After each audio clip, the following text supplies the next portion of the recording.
or 2 minutes. Yeah, people are definitely still kind of flowing in here. So maybe we give them an extra 30 seconds or something.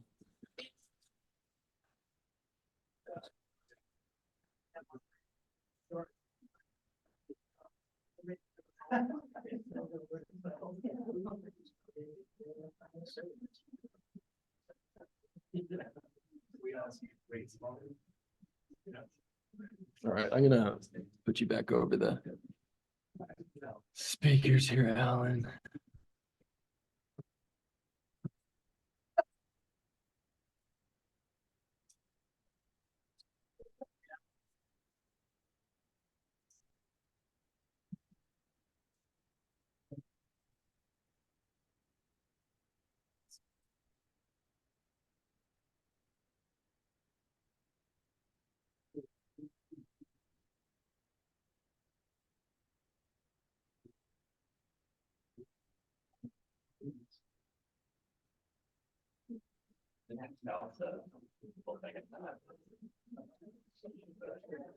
Yeah.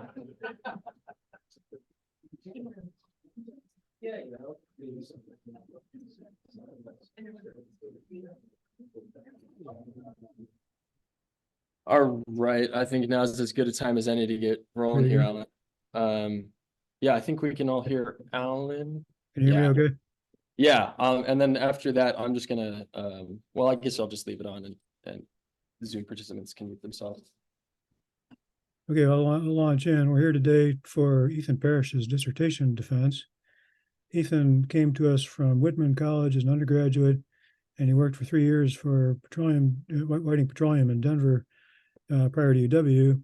He got his UW master's degree in 2019.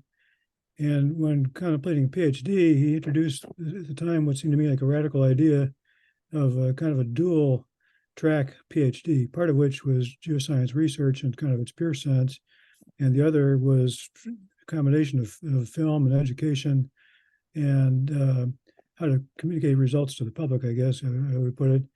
And initially, I have to say I was a little skeptical of that duality, but it's turned out spectacularly well, as you'll see.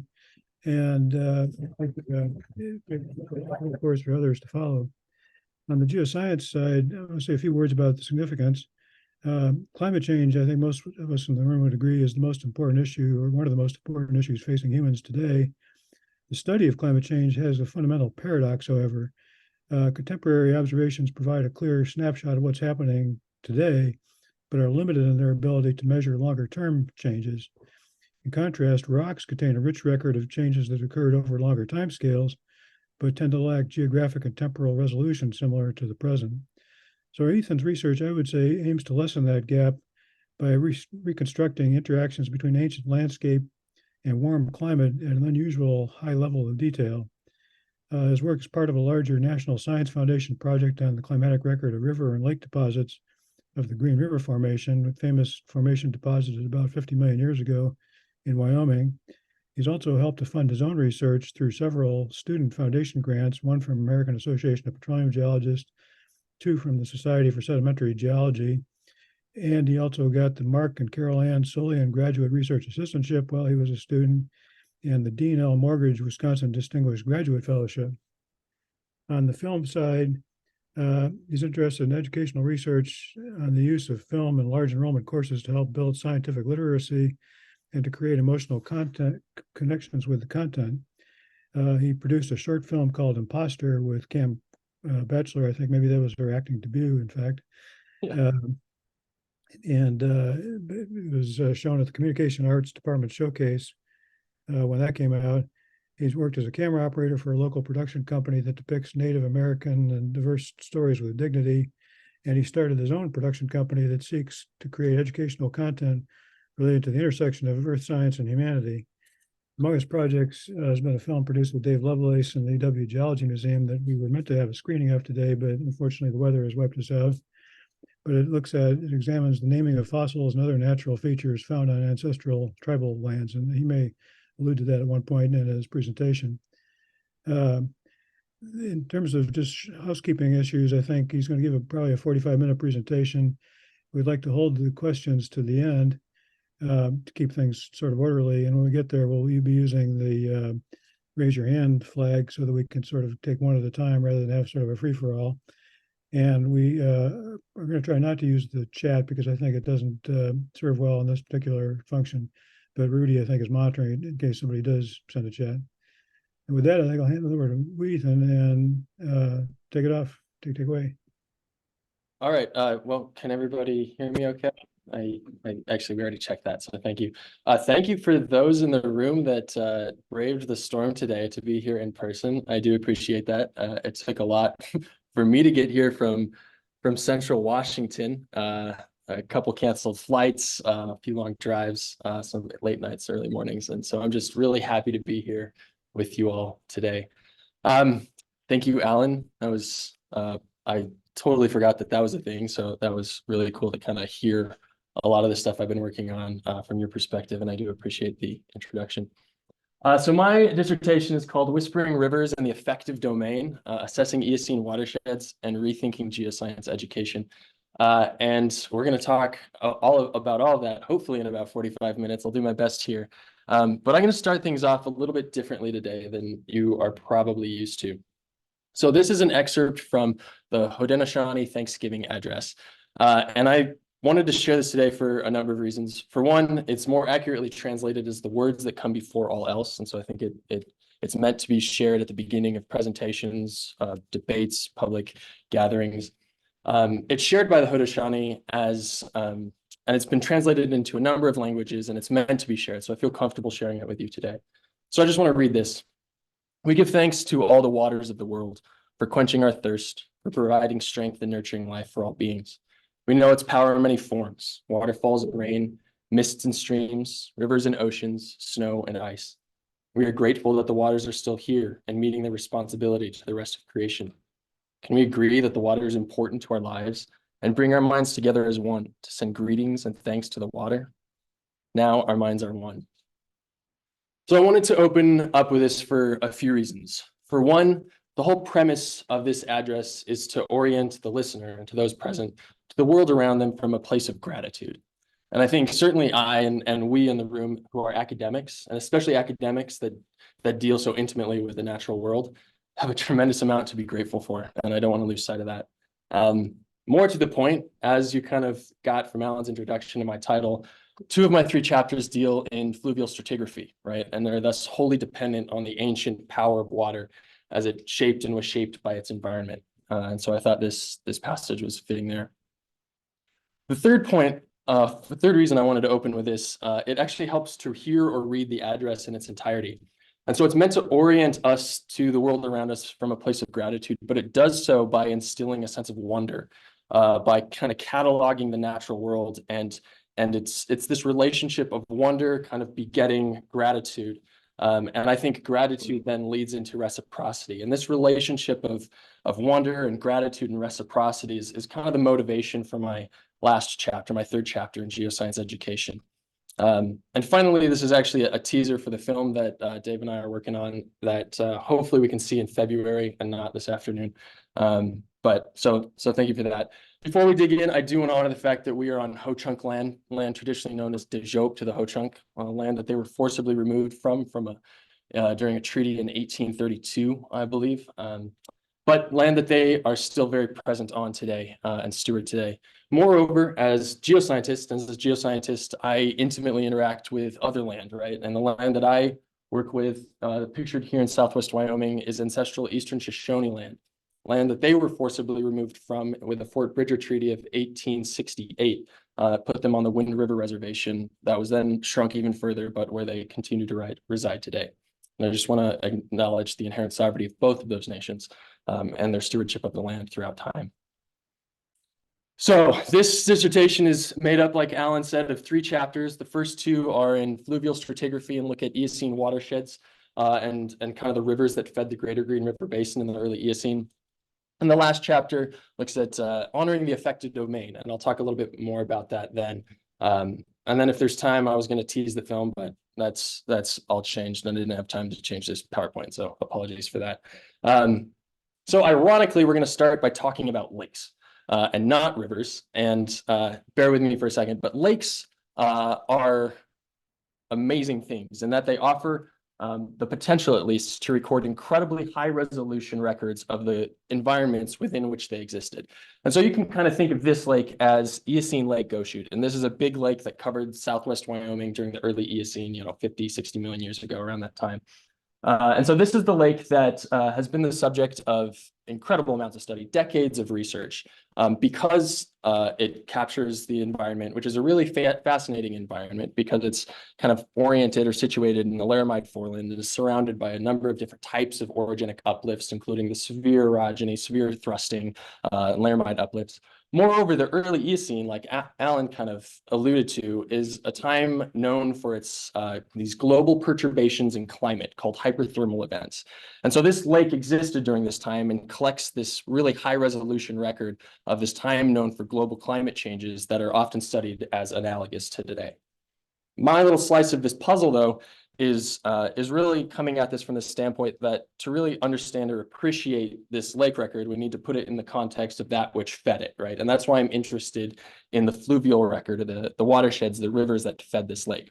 And to do this research in the modern would be pretty straightforward, right? I could go out there and I could measure discharge, the size of these rivers, the width, the height of these rivers. I could assess things like which river is more important to the lake, where these rivers are coming from. It'd be pretty easy. I could easily get onto GIS software and assess the limits of their watershed and say, these rivers are coming out of these rocks and bringing these things to this lake, and so on and so forth. And so these are the types of questions I'm interested in the first couple of chapters here. But to do this in the ancient is, of course, very different, right? One, the water's all obviously gone, but two, the landscape has dramatically changed. And so what we're left with, of course, is these sedimentary features, right? And so this is an example of the type of feature that I look at in Wyoming. And this is a fluvial outcrop, a sandstone outcrop. And this is kind of some of the data that I collect. And it's probably hard to see, but you'll see all these little lines on this image. And this is an annotated picture with different facies analysis and fine scale sedimentary features that I look at. But then at all of these outcrops, I also collect hundreds of photos with my drone and put together these 3D models. And because of the lagginess of this computer, this 3D model in the top right corner is not actually playing, but that's a video and it's really cool. But you'll just have to, I guess, take my word for that. But what this allows me to do is annotate these pictures or these models in 3D, right? And so I can take these models, bring them back to Wyoming, Washington, wherever I am, and continue working on these models and annotating their 3D architectures, their fluvial architectures. And that allows me to measure things like bar form height or bed height and bed width, and calculate things like flow depth and flow width and paleoslope, and start to understand kind of the nature of these systems and be able to compare them to other systems. On top of these 3D annotations and these 3D models, I, of course, also take very detailed sedimentologic notes and measure things like paleocurrent, or which way these rivers were flowing based on sedimentary features.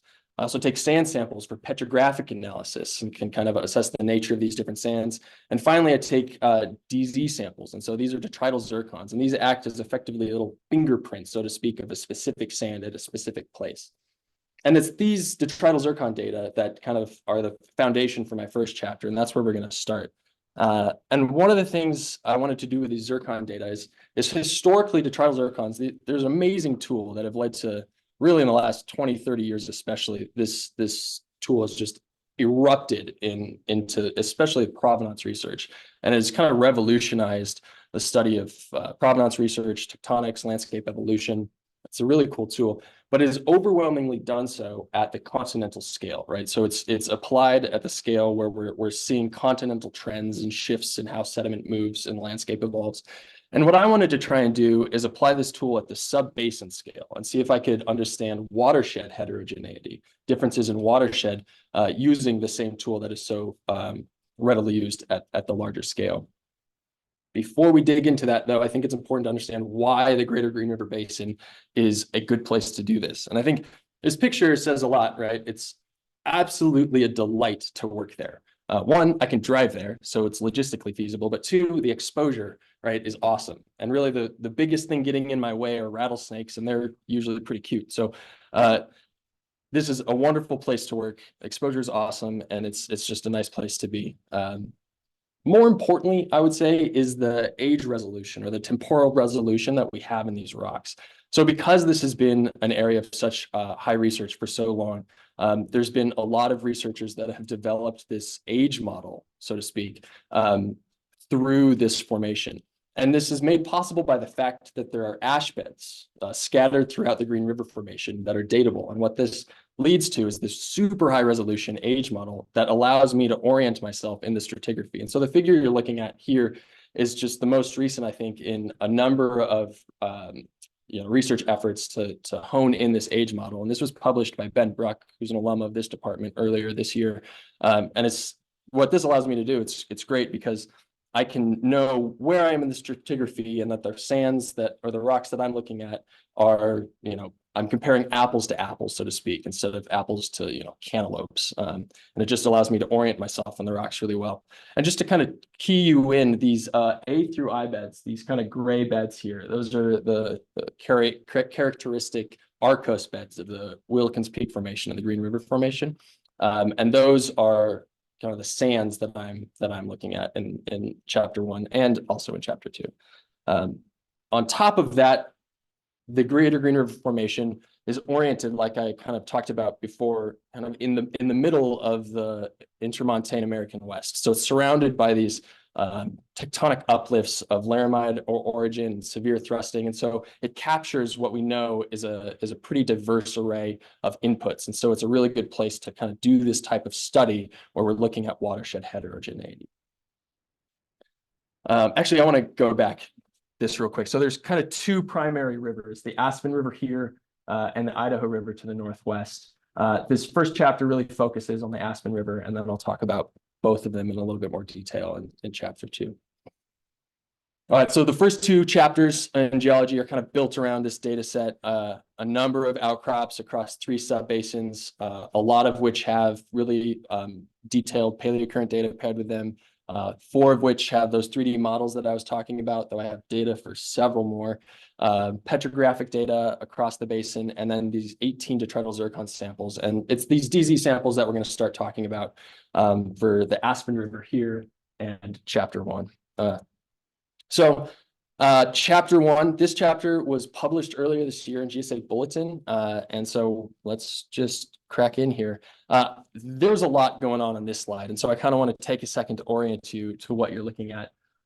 First here on the far left, and this is kind of the important one, these are what are called detrital zircon spectra. And what you're looking at is each one of these horizontal bars is, well, that's at an angle, that's weird, is effectively a specific sand sample. And that spectra, those bumps that you see, are effectively a frequency count of the ages of specific zircon grains that you're seeing in that sand sample. And so what that allows me to do is understand it's effectively a fingerprint, so to speak, for the sand sample. And the way I oriented my thoughts for this chapter was around this idea of detrital zircon chronofacies. And that's just a specific suite of sands that are related based on their detrital zircon signatures and not on anything else, right? And so you can kind of see patterns pop out on this spectrograph to the left here, where certain sand samples are more similar to others and very dissimilar from others. And that's kind of the idea of chronofacies, right? The similarity between samples. Now, to do this, to kind of assess or assign these chronofacies, I went at it from more than just looking at the spectrograph. Like visual inspection is one way, but I also used multidimensional scaling, which is this kind of statistical reduction assessment that measures dissimilarity between samples and then plots that similarity in Euclidean space, right? And so that's kind of under all these pie graphs, these little black dots that you're seeing. If that's the MDS plot, where if they're plotted close to one another, that means they're very similar. So you can kind of see these 3 samples here are super similar to one another, and thus kind of warrants the idea of a chronofacies. On top of that, I also approached this using a method called DZ mix, which is kind of a top-down hypothesis-based approach where it compares potential source regions. So these are potential sources to the basin to a specific sample, and then assigns based on kind of this backwards Monte Carlo modeling, percentages of that sample to that source region. So for example, this MCP16 is, according to DZ mix, predominantly coming from the Colorado mineral belt. And I think there's, certainly error kind of built into this method, but when paired with MDS and visual inspection, it does clarify which samples are related to one another. And so using these three methods, I assessed and found 7 detrital zircon chronofacies in my data, 5 of which, for the sake of time, we're going to talk about today.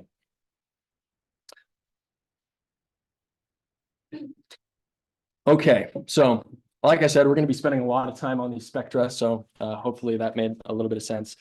But the first chronofacies groupings that we're talking about are Colorado chronofacies, Colorado 2 and Colorado 1.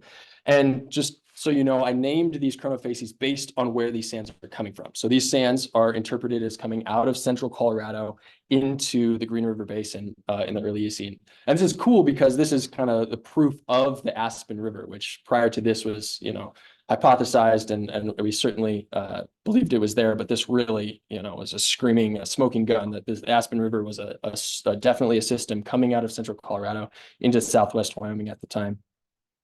And corroborating this grouping of chronofacies, we also find that petrographic data says the same thing. So this is petrographic data that basically says that all these sands that make up, all these samples that make up Colorado, the chronofacies Colorado 1 and 2 are texture related or compositionally related as well. And so these are immature sands suggestive of first cycle derivation, kind of out of crystalline basement volcanic rocks. And that's what we expect to see for sands coming out of central Colorado.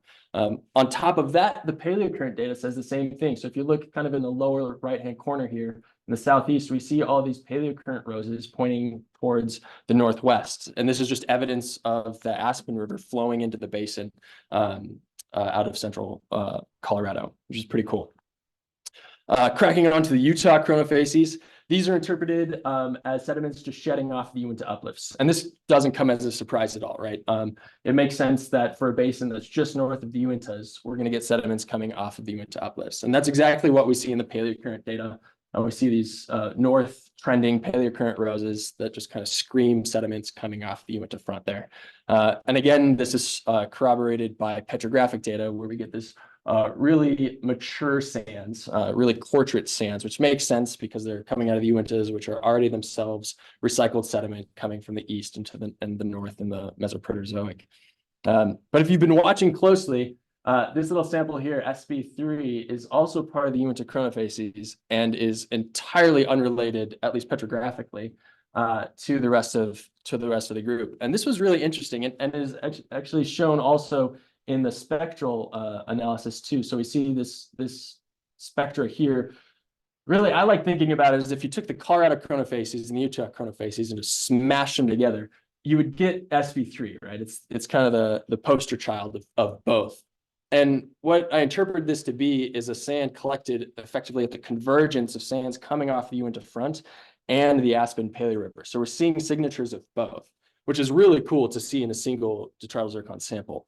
What makes this especially interesting is that its relationship to SB7. So SB7 was collected within a few kilometers of SB3 in the same bed. So it's the same age sample.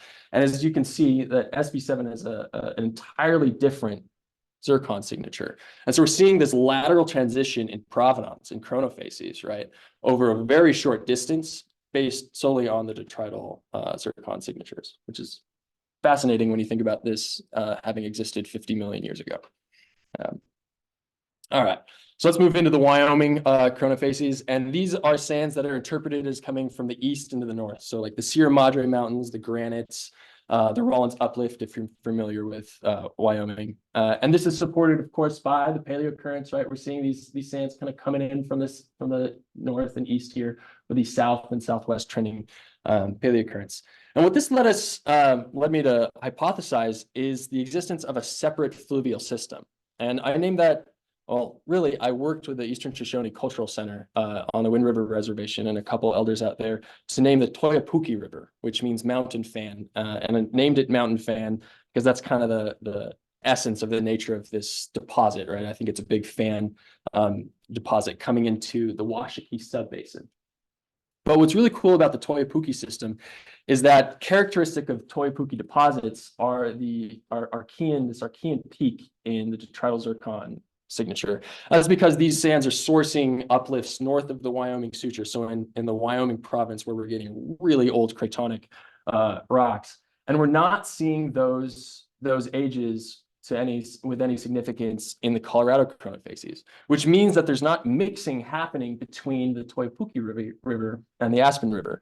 And what I expected coming into this was any sands coming into this basin would merge with the Aspen and head into the Bridger Basin here, which is kind of basin center. But that's not the case. So what this means is that the Washakie Subbasin is kind of this terminal sink for this Toipuki River system, which is not what I expected to see, but was pretty cool to see. All right, so kind of the big takeaways from this research are that there's 4 different watersheds characterized by 7 different detrital zircon chronofacies that are influenced both from nearby and long distance, right? So we're getting these signatures from central Colorado, from eastern Wyoming, and right there in the Uintas as well. And that these lateral transitions between these chronofacies can happen super abruptly. And what that means, what that means really is the complexity of these systems warrants caution when doing studies that are dependent on detrital material, right? So for example, if I were doing a paleoaltimetry study on the Uintas, I'd be looking at the Uinta Mountains here. And if I were looking at detrital material a few tens of kilometers off the Uinta front, it's reasonably easy to assume that would be sands coming off the Uintas. But in fact, I'd be looking at the paleoaltimetry of central Colorado at the time, because the Aspen River rips through that area. So that just warrants the need for caution when we're looking at detrital material. All right, let's crack on to chapter 2. So chapter 1 looked at the Aspen River, and chapter 2 is going to rope in the Idaho River coming in from the northwest. And so I did a bunch of work on the Aspen River, of course, and then similar work like I just presented on the Aspen River was done by previous student Shlomo Honig on the Idaho River. So I have certainly him to thank for a lot of the background for this research. But the goal of this study was to really just begin to assess kind of a comparative analysis between these two systems and kind of assess out what the nature of these systems looked like, and maybe which one was more important to the hydrologic budget of Lake Gosiute, which occupied that basin in the early Eocene. So just to kind of reorient you, this is kind of a field area that I'm working in, a huge swath of southwestern Wyoming. And this study is kind of built, this is where we're going to bring in those 3D models. And this is built on 4 key outcrop localities, 1 representing the Idaho River and 3 representing the Aspen River. And so the Idaho River outcrop, I just want to key you into this. You probably can't even see it, but this tiny little scale bar on the Little Mesa outcrop here, which is indicative of the Idaho River, because it's the same size scale bar as what you're seeing up in the Aspen River outcrops. And that really just brings to light how different in size and scale these outcrops are. And this is kind of what I went into this study thinking. We're seeing multi-story sand bodies in the Idaho River. And so I'm thinking this is a much bigger river compared to these 1 to 2 story sand bodies in the Aspen River. And why are these such different sized rivers? And so kind of the first thing I recognized was I was seeing the same thing in grain size analysis. So we're seeing conglomeratic facies, big pebble grains, much larger grains on average coming down the Idaho River system than the Aspen River system, which really peaked out at like coarse sand, but was predominantly medium and fine sand grain sizes. So again, pointing towards the Idaho River just being a much, much larger system. Further, this was supported by my previous provenance analysis, right? So based on my previous research, that chapter 1 stuff, kind of estimate the watershed of the Aspen River to be about 1/3 the size of the Idaho River based on Shlomo's work, which also points towards the Idaho River just being a much bigger system. Then things got really confusing because when I started looking at these 3D models and measuring these 3D architectures, these fluvial architectures, I was pulling out channel heights, average channel heights out of the Firehole Canyon outcrop representative of the Aspen River and the Little Mesa outcrop that were about the same size. So we're looking at similar sized river channels, which really confused me. So to try and kind of figure out maybe what was leading to this, I took a deeper dive into the sedimentology and kind of the sedimentologic features that I was looking at. And what I began to notice with these features is that in the Idaho River, I was seeing a lot of what I expected to see, which was trough cross stratification. And right, this is kind of indicative of, you can think of it as typical flow state for rivers. Subcritical flow is what we call it. And we're getting these dunes forming in channelized flow. And the result of that is what we call cross strata, and specifically trough cross stratification. And that was what I was overwhelmingly seeing in Idaho River deposits. And that was not what I was seeing in Aspen River deposits. And we can see here that I was seeing really kind of bizarre, very planar beds in Aspen River deposits. And then these kind of wavy, but over like convex up sedimentary features that really confused me until I found some literature that was based on features found south of the Uinta Mountains in the Uinta Basin in the same aged rocks that were seeing very, very similar facies, and we're associating them with critical and supercritical flow and interpreting them as flood deposits. And so this is kind of what I leaned into, interpreting the Aspen River as being very dominated by these very high discharge, flashy, high variability flood deposits. And the same is not true of the Idaho River, which seems to be a much more consistent, possibly even a perennial system. And so we're seeing a very different just nature of these two rivers based on the sedimentary features that I was observing there. And this didn't come as a huge surprise, to be honest, with respect to the Aspen River, right? We know based on a lot of previous research, and we're going to bring it back to Ben's research here, that the Aspen River deposits and these arcosic beds that I talked about, these A through I beds, it's well documented that they're correlated to astronomic cyclicity, and specifically the eccentricity cycle. And so these are correlated to perturbations in climate brought on by astronomic cyclicity. And so it didn't come as a huge surprise that we're seeing this kind of probably climatically mediated flooding deposits in the Aspen River. But I wasn't seeing the same thing in the Idaho River, and that's what was confusing. Why wasn't the Idaho River showing this kind of the same cyclicity or the same type of features that I was seeing in the Aspen River? And one possibility is that there is a slight age difference in between these two features. And this is where the high resolution age model comes in super handy, right? I can say pretty confidently that the wrong button. The Alkali Creek member right here is that's where the Little Mesa outcrop is, and that's the Idaho River that I'm looking at. And that's just slightly older than the Wilkins Peak member, which is the Aspen River deposits that I'm looking at. So there's a possibility that there's a change in the astronomic signal strength in between these two systems and the deposition of these two systems. Another possibility is fundamental differences in their catchments, right? And so based on paleoclimate modeling done by authors Sewell and Sloan in 2006, we know that the Aspen River headwaters are sourced out of an area in the Laramide foreland in the Front Range that is subject to annual monsoonal cycles and really peaking, and it's getting a ton of precipitation in June, July, and August, which again kind of supports this kind of flashy flood type deposits, and that makes a lot of sense, right? And the same is not true of central Idaho at the time. That's not seeing a monsoonal influence. And that monsoon is really coming out of the Gulf of Mexico and obviously not affecting central Idaho. And there's a lot of conversation, I think, right now about the paleo elevation of central Idaho at the time. And one possibility is that it was high enough that it sustained an annual snowpack, right? And that snow melting out of central Idaho could have fed and sourced this river such that it would have maintained more of its consistency and thus been a consistent source to Lake Gosiute at the time. That's a possibility. So kind of the big takeaways here are there's fundamental differences in these two rivers, right? The Aspen represents this ephemeral, flood-dominated, climatically mediated river system, and the Idaho River seems to be a much more consistent, possibly perennial system, and that these point to maybe changes in astronomic signal strength between these two deposits, or fundamental difference in the type of precipitation in their different headwater regions, right? All right. That's the geology. Now we're going to take a second. I'm going to take a drink, and I want everybody to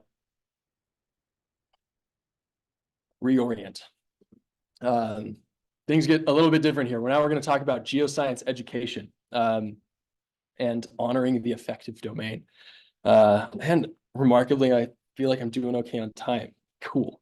All right, so honoring the effective domain, geoscience education. Let's put on our teaching hats and take off our sedimentology hats and dig in. So this this research, I think, subconsciously was motivated by my own existential crisis, with kind of looking into the future of, invariably reckoning with global climate change, right? And I think I firmly believe that no time before this it has been more important to understand our relationship to our planet. And I think geoscience education has the potential and is in a place to really improve and educate our citizenry, right? And I think that's important as we kind of run into the complex issue that global climate change presents. I think this is certainly complicated by the fact that we know that climate change is unequally burdened by marginalized groups in society, right? And so this is a huge problem and requires a diverse representation of earth science conscious people to approach and to deal with. This is a problem, though, because earth science is notorious for its lack of diversity. And fortunately, this has begun to change, and it's a huge conversation in our community today, as it should be. But even in 2021, a national survey of recent geoscience graduates found that 90% of geoscience graduates identified as white. So as the poster child, the white male geoscientist, I think the question really becomes, how do we teach geoscience in a way that engages and retains a diverse student population? Because I think it's going to be very important kind of for the future of where we're headed. And I want to say that this is a huge question, and I'm not going to answer that with this presentation. What we're going to talk about today is, I think, an important part of the conversation and a small part of the conversation, but important nonetheless. And so we're gonna reorient here and think a little bit briefly about the psychology. So there was this really interesting study in 1970, and then this follow-up study in 2009 by Franz and Meyer. And what these studies did was they looked at the idea of helping somebody in need, right? And so the original study in 1970 said, what does it take for a bystander to help somebody in need, right, in an emergency situation? And then Franz and Meyer in 2009 came in and said, all right, we're going to take what they found there and apply it to climate change. What does it take for a citizen to act on the behalf of climate in the face of climate change? And really the findings in both was it requires a relationship. It requires a sense of connectedness to the thing or person in need. And so relationship matters is kind of the takeaway there. Now, hold that, and we're going to jump into learning theory. And the idea of interest is this super complicated, very complex idea, but it underpins this idea of intrinsic motivation, right? And intrinsic motivation as an educator is the thing that we seek, right? We want our students to creatively and of their own accord engage with what we're trying to teach them in new and creative ways. And I think that's the sign of them finding value for their sake in what they're doing. But that, again, interest is by definition relational, right? It's based on a relationship between a person and an object or a thing. And that relationship is based on both cognitive and affective processing, right? And cognitive processing is things like logic and reason and empiricism, right? These foundational pillars of scientific thought and teaching, and very, very important, right?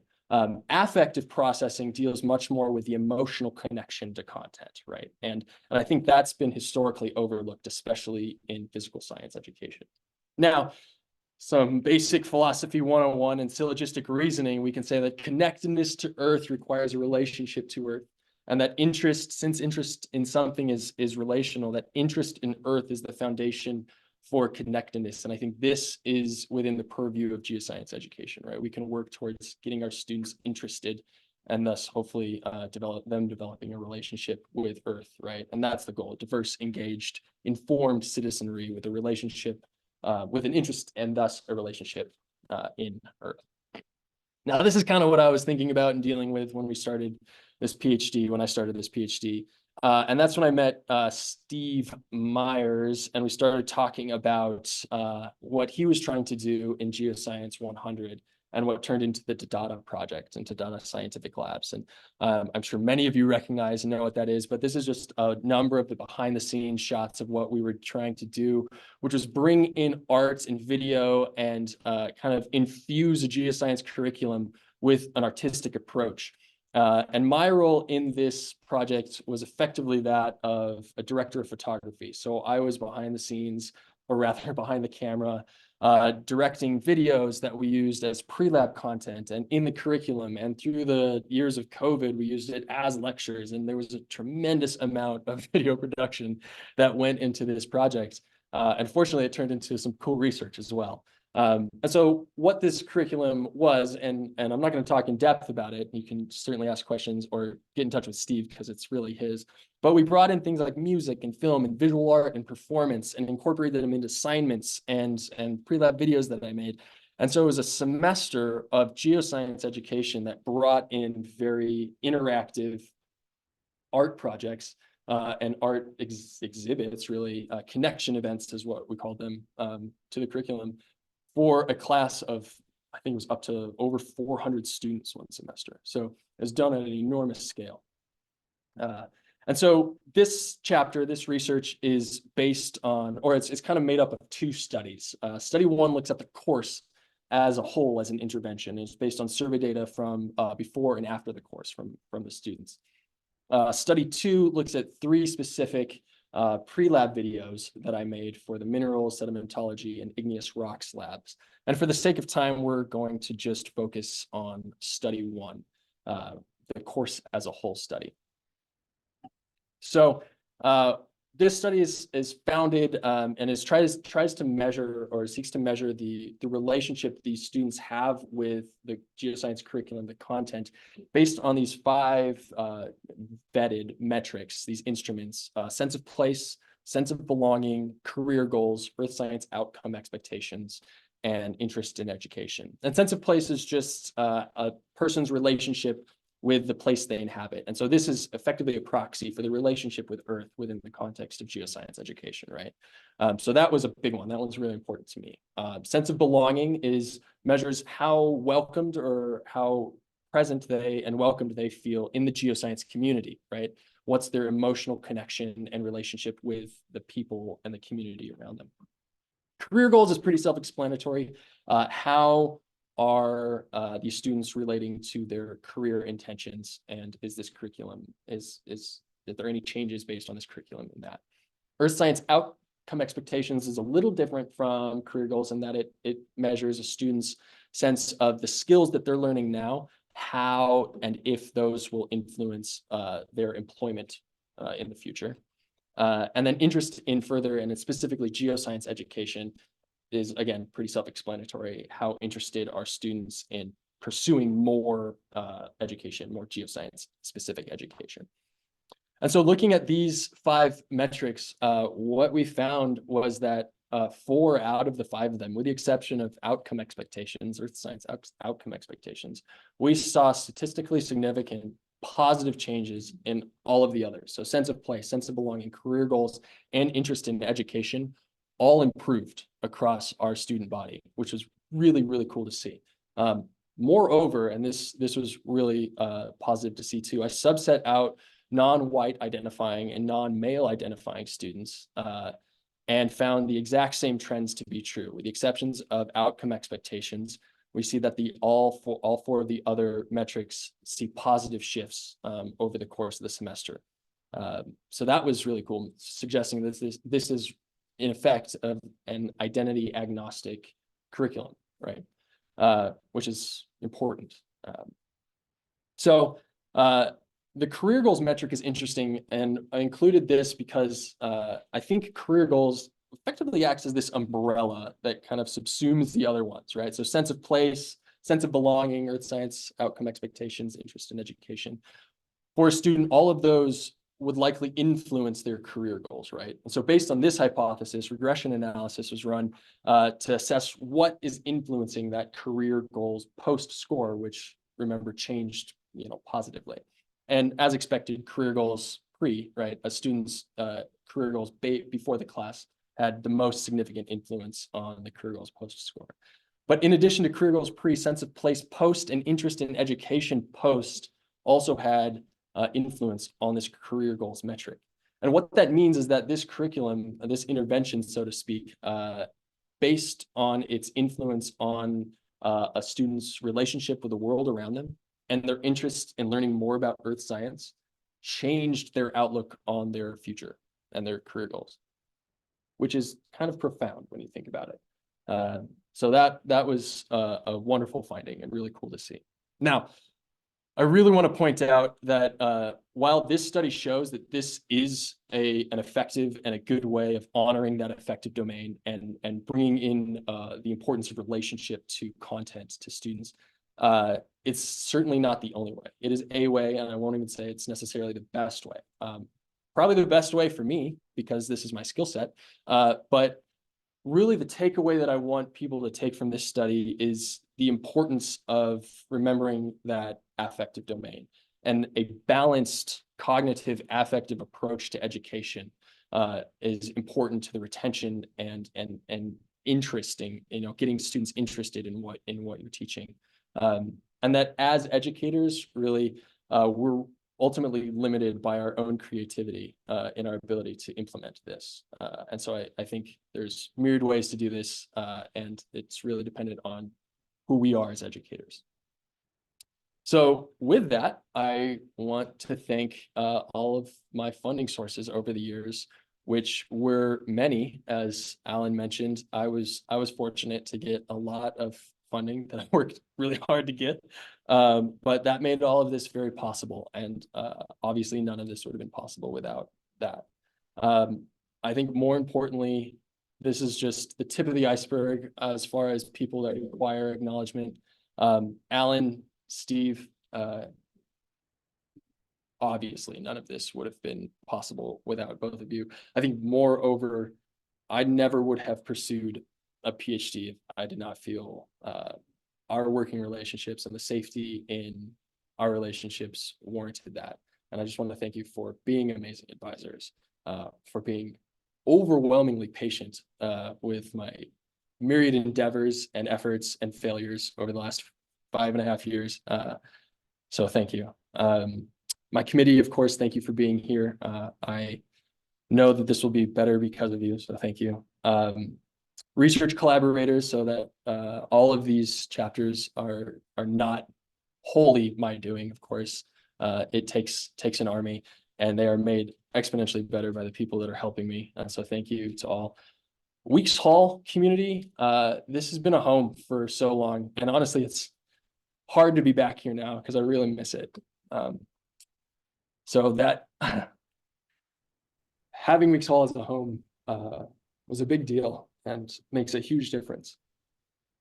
I think just as important as the Weeks Hall community was my non-Weeks Hall community. Mental health is a real problem in higher education. And I think I got off really easy because I was supported so well outside of Weeks Hall. Excuse me.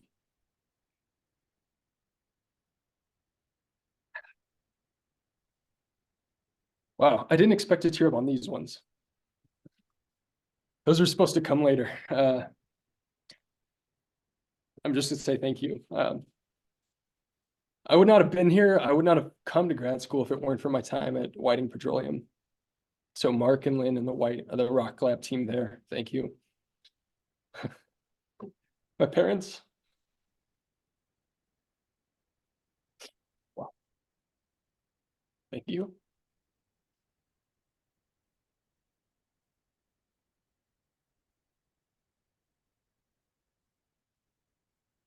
Yeah.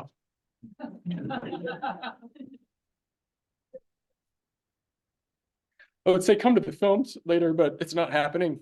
Maybe come in February. It is happening. Thank you.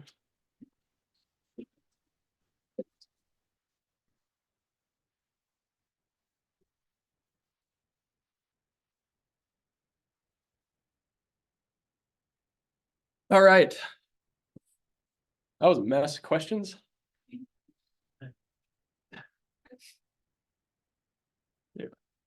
First easy one. Sweetwater Arch, is there ever communication in the Eocene between Wind River and Southern Basins? Wind River, so Sweetwater Arch, so Wind River Basin. Yeah, because there's that small little section, you can see the rivers coming off the Sweetwater into Lake Gosiute, but I never understood if there was a connection. Are you talking, you're not talking about Rock Springs, Cherokee? No, north side of the Wind River Range. Yeah. And then as it comes over south of Lander and it pumps over to Yeah, Arch, that's the arch. Not during this time, Okay. not in anything that I was seeing. Possibly later or before. I don't think so before, but certainly not in the early Eocene, based on what I was seeing. Yeah, cool. Yeah. That was easy. Oh, sorry, I totally failed. Question was, is there a connection between kind of north of the Wind River Basin and the Greater Green River Basin in the early Eocene, fluvial connection there? And yeah, good question. I apologize. Yeah, shoot, save. So when you're looking at the Idaho peninsula system, that river coming out of Idaho versus the Aspen. The question is, you have these two major differences in sedimentology. Yeah. What you hinted at it with the snowpack, but what is the overall difference in gradient from Idaho to the lake versus central Colorado to the Great? Yeah. So as far as my data points, actually paleo slopes at the places that I was collecting those samples are very similar, right? And so because there's a lot of debate as to the elevation of central Idaho, I can't wholly confidently say that there's, Idaho is this high based on my research, and we know that the Laramide was this high, but it does look like they were significantly higher than the basin. No worries. You hit my keys. It's so intense. Yeah, no worries. Based on what I'm seeing, right? So we are seeing. All right, well, at least it's you. No problem. So yeah, I think to your point, I can't say specifically how high central Idaho was. Only that it looks like it was substantially higher, and that we're seeing a much bigger change in elevation there. Yeah. It took me a while to kind of try and piece that together for sure. Other questions? I do want to also honor online questions. I haven't seen any hands. There are some chats, but Andy, go for it. Yes, great job. Can I ask, so your chapter 3 on geoscience education, it's really cool that we see significant differences in motivation. Are there other studies that have replicated this in other disciplines? Like, how unique is this to your work in geoscience? Yeah. So the question is, are there other studies that replicate this type of education research? So the chapter 3 stuff, specifically in geoscience and outside of geoscience. I wasn't running into a whole lot of studies that were looking at kind of the emotional connection to content. I do think there are, and I would point you towards Julie LeBarkin's research at Michigan State. So her research has profoundly influenced this one, or mine, but most of what I was running into was very much focused on, there's a lot of research on using art and video in geoscience or in education, but its effect on cognitive processes. Like, is this effective way to teach geoscience and fill in the blank? And so what I wasn't finding was more of that emotional side of things. Yeah. Questions today in the geoscience realm. Yeah.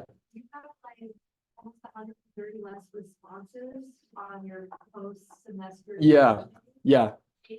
Thoughts as to like, and that had been bias in there. I would expect that people had a greater sense of Yeah. That's a really good question. And I think, honestly, that's kind of just attenuation of probably interest or buy-in from students, as I'm sure you've TA'd, right? recognize that students at the beginning of the semester are like, yeah, I'm gung-ho about everything. I'm going to take this survey because that extra half credit, of extra credit points is amazing. And by the time that they get to the end of the semester, finals week, everything's kind of on top of them, and extra half credit in Geoscience 100 is just not on the top of their priority list. And so I think that's probably the big reason. And whether or not that biases the data, I think it would in a smaller study. Fortunately, huge class sizes in Geoscience 100, as you probably know. And so I think that really helps us kind of get over or get past that issue. Yeah. Chapters 1 and 2. What do you think the relation is between the fact that the Aspen River is like less continuous, more ephemeral, and the sub-basin size? So the relationship between the ephemerality of the Aspen River and the sub-basin sizes? Yeah, I guess like in a different world if the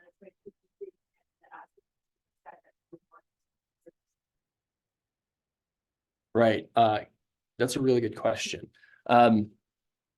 Yeah, I think I would that we'd probably get more consistent input to Bridger Basin if there was a consistent connection between the Toiyapuki and the Aspen.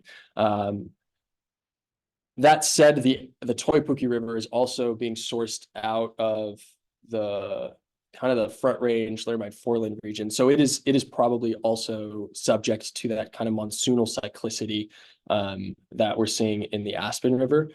So it might not also, but just based on there being more than one source at that point, there would probably be more input to the Bridger Basin.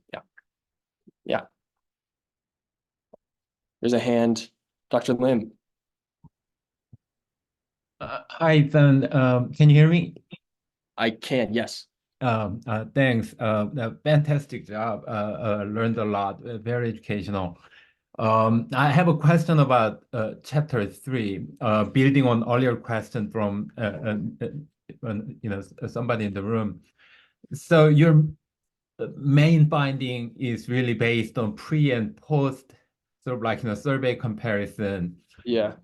I wonder whether you can think about some possible alternative explanations for the sort of like the change in the survey result. I think one possibility. I think that's related to earlier question, that the survey response, the sample size is different because I guess like some students dropped out, some students did not take the second survey. I think you can think about like some sort of selection effect that students who lost interest in class were more likely to have dropped out or didn't take the survey, which may have contributed to the change in the result. And also in the chapter you make some interpretation about overall the score being above 3, assuming the midpoint on the 5-point scale. Yeah. But I think there is also a possibility that in survey research is very common to I think it's called acquiescence bias. When people take survey, especially when they go through survey quickly, they tend to agree rather than disagree because cognitively it's easier and more comforting for them to agree rather than it's always harder to disagree with certain things, right? Sure. So I think there are some possible alternative explanations. I just wonder what do you think about those alternative explanations? Yeah, possibly, and that's something we should probably talk more about in the closed session. But yeah, I think definitely there is the possibility that students, especially when they're taking it on their devices, right? And I think that's also influences how students engage with surveys. That in an effort to get that extra credit point potentially and get through the survey, that there might not be fully considering the questions. I don't know how to necessarily preclude that, right, in a survey. And that's one of the reasons I also not presented here, but brought in qualitative data. and interview data. Not interview data, but qualitative data based on an open response, a free response question, which overwhelmingly was supportive and appreciated kind of this educational approach as well. But I would love to chat more about that. And I think since you'll be around in the closed session, we can really dig into that then. Cool. Noah, I see your hand is up. Yeah, I think you can hear me. I can, yeah. Great job, Ethan. This was really awesome. And I'm sorry that more people didn't show up because of the weather. It's probably for the better. So I have like one introduction, like this is like the primer question. Have you ever seen like a Howcast video before? I know they're kind of like dated at this point. Oh, sorry, an outcast Like video? a Howcast? Yeah, like how to like do this or whatever, you know, like on YouTube, like 5 minutes long or whatever. No, I guess my point is like, if you were to make like a Howcast video on how to like effectively like influence the minds of the students or whatever, or make like a connection with them, like what would be like your 5 or like 3 or however many step, like, you know, just like for the TAs or whatever. Yeah. No, that's a great question. And I certainly learned some important things, for lack of a much better word, about educational video production through this process. One, keep it short. All 3 of my pre-lab videos are way too long. That's important. A huge thing that students appreciated about the videos that we were making was, and I think this played into their sense of place responses, was seeing the real world examples. And so I shot footage in Oregon and in Wyoming and out in Wisconsin. And I really tried to shoot footage in Wisconsin, places students were familiar with. But showing them real world examples, I think really helps take it out of kind of that educational in classroom setting and put them in their and put it in context, I think is important. I think really helpful is in my work, and I don't know, the Howcast video, I'm hilariously not versed in YouTube, which is ironic, but I think having a narrative arc to the video helps a lot. It brings somebody and the audience and the viewer along for a ride. And so it's not just kind of this stagnant kind of educational in your face content, but having a story to it helps as well. Yeah, those are the 3 that kind of pop to mind, but certainly worth talking about in more depth, maybe later. Yeah. Did that? For sure. Yeah. Okay, cool. Yeah, those were all great bullet points, actually. I wrote all 3 of them down. Yeah.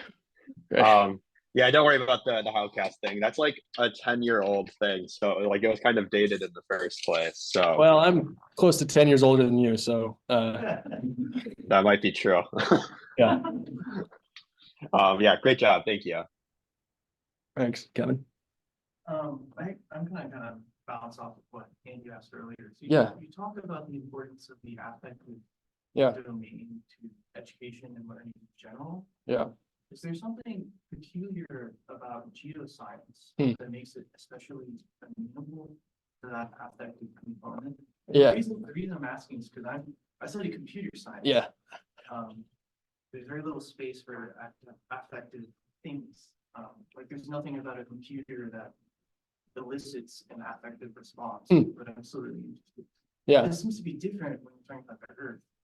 Certainly is for me. So the question is the affective domain effectively is considering that more pertinent to certain studies and specifically geoscience? Does it make more sense within the context of geoscience than say computer science? And obviously my response to that is bias, because it, I think, is hugely important to the study of geoscience, but kind of from a more theoretical standpoint, I would say, no, I think developing an emotional connection to whatever it is you're learning and doing kind of increases the depth of how you do that. And whether that's computer science or mathematics, I know you're, you found like an emotional connection to mathematics, right? I think that emotional connection, when paired with a cognitive approach, just takes it that much further, right? And I don't think that's discipline specific. Yeah. In chapter 3, you use the affect on career goals. Yeah. Metrics. Yeah. How did you research chapter 3? It's a good question. What are my career goals? Question for my father, really. Definitely, yeah. And as I've answered this in the past, I would just love to stay at the intersection of geoscience and video production, and continue working in ways that integrate the two and bring in the connection to humanity, and tell those stories. And whether or not that's from an academic or predominantly academic background or perspective, or predominantly, video production perspective, I think depends on where life takes me. But I know I want to have both of those kind of in my hands in my life as I move forward, wherever that is. And who knows at this point, you are intimately familiar with my future flounderings. So yeah. Okay. Seems like, true. What do you got?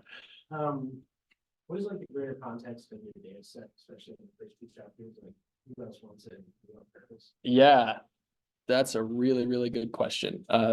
And Alan kind of alluded to this. So, and this is what I was trying to get at with talking about lakes first, is that lake record, right, is a tremendous record of the early Eocene. And so my hope is that my research kind of contextualizes or helps, bring another lens or another perspective into that research. And that research is looked at in depth as analogous to a changing climate today, right? And so it is a very academic perspective, right? And understanding how the Earth is responding to global perturbations in climate. And this is just, a small piece of that puzzle, and is, abundantly important to how we're thinking about society today and where we're headed. But building on that, and it might be less of a question, more of a critique. Your title, it's Whispering Rivers. Yeah. To me, the presentation kind of made them more like shouting rivers, especially when you want to consider effective domain and including that. Yeah. I want them to be shouting. Yeah. So. Yeah, no, that's a really good point. Maybe I should have called it shouting rivers in the effective domain. The motivation behind Whispering Rivers is also the name of my company. Yeah. Yeah. So, yeah. All right. Seems like we're slowing down here. Okay, if we've hit any more questions from the room? No, we're good in the room.